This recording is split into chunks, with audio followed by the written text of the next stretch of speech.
Fishy Rishi. It is only right to explain why I am standing here as your new Prime Minister. Leaky Sue. From my own knowledge, there were multiple breaches of the Ministerial Code. And MadNads. In the Home Office. Sorry, I've just completely messed up. These are the interesting times.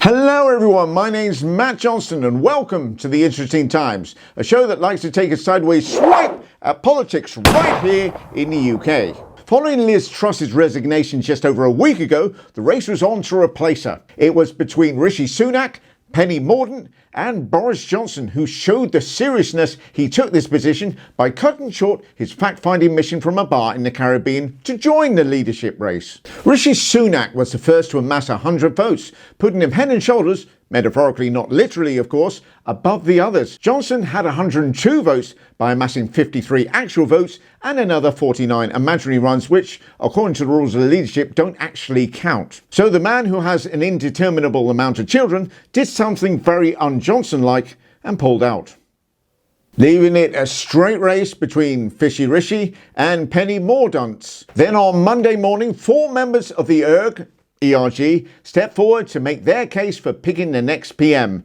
And Mark Francois let it be known what he thinks of democracy. On a general election, I'm speaking personally here. We had a general election in 2015. We had one in 2017. We had one in 2019. Even despite the events of the last few weeks, I'm not convinced that the British public want 4 general elections in 6 years. Okay, first things first, 2015 to 2022 is 7 years. Do you still think it's 2021? Not only that, but as there has to be 60 days from calling a general election to having it, even if it was called today, that would put us at Christmas Eve, meaning the earliest a general election can take place is 2023, which is 4 years after the last one and 1 year shy of the one you have to have anyway. Second point, I don't think people want democracy, is the sort of thing that this guy might say. To be fair to Penny, she kept fighting right to the bitter end. How bitter? Well, this was her less than 2 hours before all the votes had to be declared. I was a minister before Rishi Sunak was even elected. People deserve a leader that understands the life that they lead. And this is her tweet, a whole 68 minutes after, showing her undying support for Rishi. But she did keep her position in the cabinet, so PM for PM became Penny Mordaunt for office of the Leader of the House of Commons, or PM for not so catchy, that one. Jacob Rees-Mogg also did the most productive thing he's done in 3 years and 3 months in the cabinet and resigned. Scrawling a letter which people would struggle to decipher using an Enigma machine, he dated the letter St. Crispin's Day before closing it with a seal of wax, attaching it to a flying monkey and going back to his lair there at Mordor. Jonathan Gullis was sacked as a junior education minister after 50 days. 50? Well, that's long enough.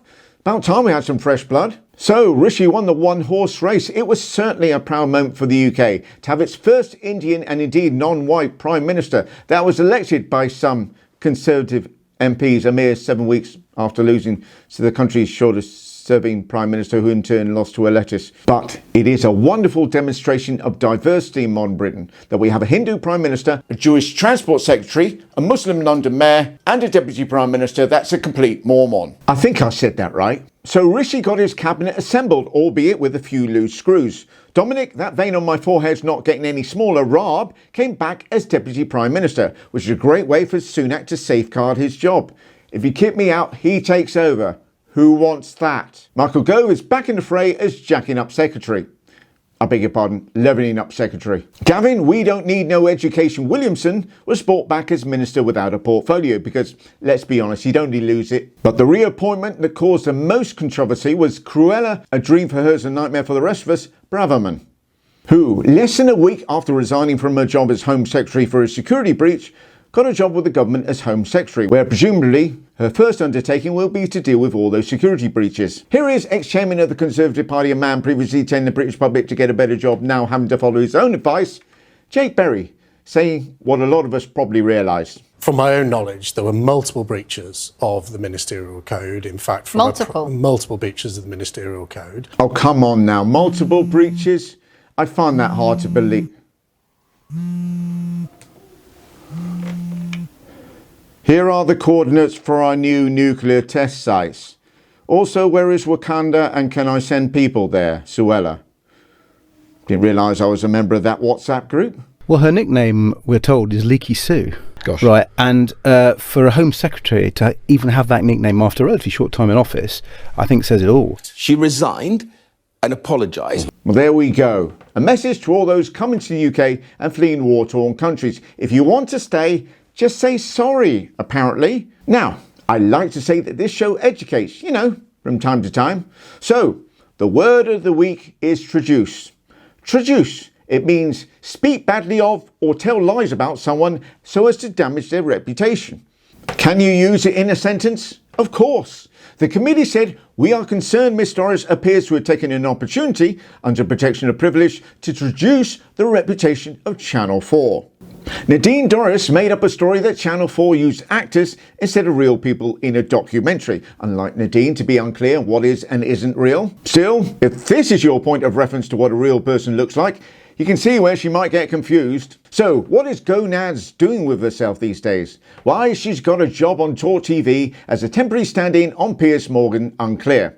Uncorked. Sorry, I meant uncensored. Coming up on tonight's programme, stability extends to the Cabinet with the big beefsteak and all cages but Bradman back at home in the Home Office. Sorry, I've just completely messed up. Shortly after this clip, Nadine was found in an alleyway nursing a half-empty bottle of Merlot, shouting BJ for BJ. This year sees the 25th anniversary of the Good Friday Agreement, and what better way of celebrating it than by essentially ripping it up? That's right, the madness isn't just limited to this side of the Irish Sea. In Northern Ireland, elections are likely to take place. You may remember they had one in May of this year, but the DUP walked out due to the fact that they put a border down the Irish Sea. The message from the nationalists was this. Let's have a healthy debate. Miss MacDonald, what's your message to unionists who right now will be scared? Don't be scared. That's not easy. For many in the DUP, the very concept of evolution itself unnerves them. Great, isn't it? The UK can't get a general election, even though it wants one, but Northern Ireland does, even though it doesn't.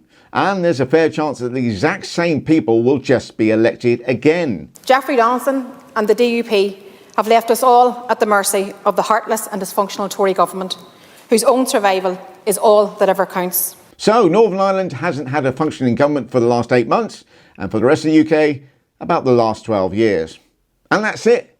No time to talk about the fact that Rishi Sunak will not be attending COP27, the global climate meeting. But to be fair to him, it lasts 12 days. Who says he's going to be in office for that long? So, Sunak not going, King Charles isn't going. Who will be our representative at a Heads of the World meeting deciding the fate of the world? Alok Sharma was COP26 president, but that was so last year. As in, it actually happened in 2021, which is last year, which is news to this guy. Okay, this is really important. It's important when so much of the world seems to be turning their back on this, that we show leadership like we did in 2021. Show that we care. Show that we can be strong. Show that...